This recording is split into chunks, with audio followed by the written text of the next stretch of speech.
Are you constantly in freak out mode or stress out mode and you're just kind of reactive to everything and you realize that you're on edge and there's so much more going on than the thing that's right in front of you? Well, I have found something that's helped me and I think it'll help you too. Do you know and realize you can manage your stress by simply managing the thoughts that you allow in your mind? Yep. So hear that again. You can manage your stress by simply allowing only certain thoughts in your mind. We have to cultivate peace. Listen, we can't change the past. Like, I wish I could change my situation. I would do anything to change my situation, to be where I was last year at this time. It breaks my heart to even think about it. I have no control on it. But if I ruminate and I just think about all of the things that I can't change, I just want my husband back. I just want to not parent by myself. I just want to not feel this way. I just wish that, I could go to bed with someone that I love and wake up with someone that I love next to me. If I just ruminate on all those negative thoughts, do you realize that that's what creates pathways into my brain each and every day, is ruminating on stress and thinking about all the things that I can't change? It does nothing to help me. It's nothing to help me to take the next step forward. It does nothing to help me help my children. Listen, I'm going to say it again. I can't change what's the past. I can't even control and change what's going to happen in the future. But the thing that I can change is the way I start to think about it, how I start to think about things. I can say, this devastating thing happened to us, but I'm going to lean into the hurt. I'm going to lean into the community that I have. I'm going to pray for community to come into my life. I am going to use the resources that I have learned to be able to take the next step. Not completely heal, because I don't know that there's complete healing to a grieving process. It doesn't just automatically go away someday, or time doesn't heal all things. But what the grieving process is, you're always going to carry it. Always. It's so heavy and it strikes you at any current moment. I can't control when that's going to strike me, but what I can control is how I think about my grief. And do I become a victim of my grief, or do I become an overcomer of my grief?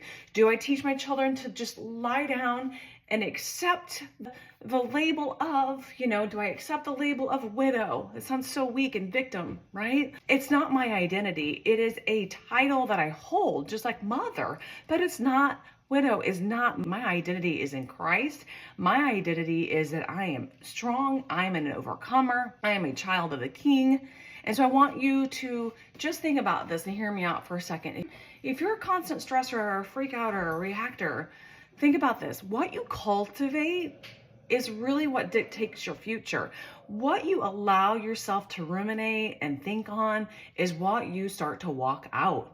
From the heart, the mouth speaks. So what are you doing to pour in good, right? What are you doing to be that overcomer that you're looking to be? And start proclaiming that over your life. Instead of, I am, sad, I'm depressed, which are all things that I deal with. I'm going to say, I'm going to get out of bed today, whether I feel like it or not, because darn it, I may not be able to change my situation and I might not get rid of this pain ever, but I'm going to learn how to walk with this pain, and I'm going to learn how to carry it in a less heavy way, because I'm an overcomer. I'm going to teach my kids that they can overcome hard things in life.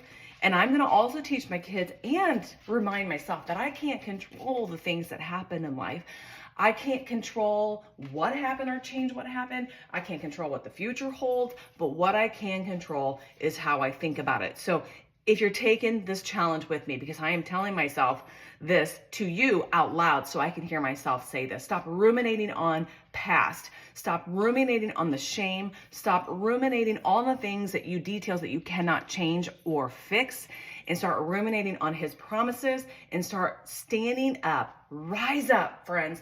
Rise up and proclaim the victory over your life, because he has already won the battle. You don't even have to fight. He's already won the battle. He just wants you to show up and, like my mug says, rejoice always in all circumstances. Not in all circumstances, but not in the circumstance itself, but rejoice regardless of your circumstances, because he is worthy of our praise. Friends, if you are stuck, just start trying to trick up your language a little bit and start speaking it out loud.